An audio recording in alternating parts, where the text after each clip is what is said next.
আপনি জানেন কি, রেলওয়ে ট্র্যাক বসানোর কাজ শুধু মেশিন আর কর্মীর সহযোগিতার মাধ্যমেই হয় না।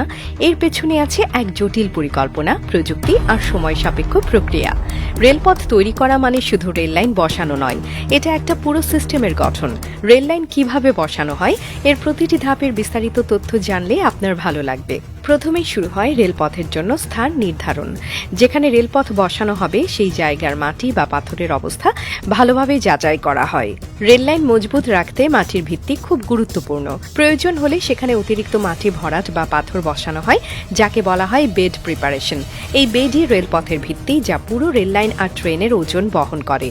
এরপর মেশিনের কাজ শুরু হয়। একটা বড় মেশিন সামনের দিকে ধীরে ধীরে এগিয়ে যায়। এই মেশিনের একটি স্লাইডিং ডিভাইস থাকে, যা রেললাইনগুলোকে সঠিক দূরত্বে সাজায়। স্টিলের লম্বা রেললাইনগুলো বড় বড় টুকরোতে রাখা হয় এবং মেশিন এগিয়ে যাওয়ার সময় সেগুলো একের পর এক সঠিক জায়গায় স্থাপন করা হয়। রেলপথে স্টিলের রেলের নিচে স্লিপার বসানো হয়। স্লিপার হলো সেই কাঠ বা কংক্রিটের টুকরো যেগুলো রেলের লাইন ধরে রাখে এবং ট্রেন চলার সময় ভারসাম্য বজায় রাখে। স্লিপার বসানোর কাজও স্বয়ংক্রিয়ভাবে মেশিনের মাধ্যমে হয়। প্রতিটি স্লিপার নির্দিষ্ট দূরত্বে রাখা হয়, যাতে রেলের লাইন শক্তভাবে স্থাপন করা হয়।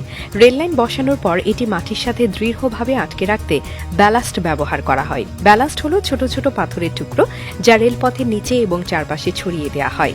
ব্যালাস্টের কাজ হলো রেললাইনের স্থিতিশীলতা বজায় রাখা এবং ট্রেন চলার সময় কম্পন শোষণ করা। এটি রেললাইনকে জায়গা থেকে সরতে দেয় না এবং বৃষ্টির পানি সহজে নিষ্কাশন হতে সাহায্য করে।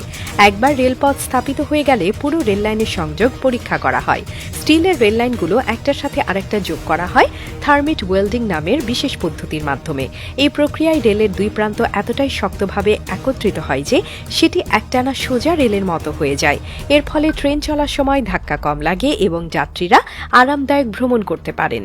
রেলপথ স্থাপনের পর এর উপরে একবার ট্রেন চালিয়ে পরীক্ষা করা হয়, যাতে নিশ্চিত হওয়া যায় যে রেলপথ পুরোপুরি প্রস্তুত এবং ট্রেন চলার জন্য নিরাপদ।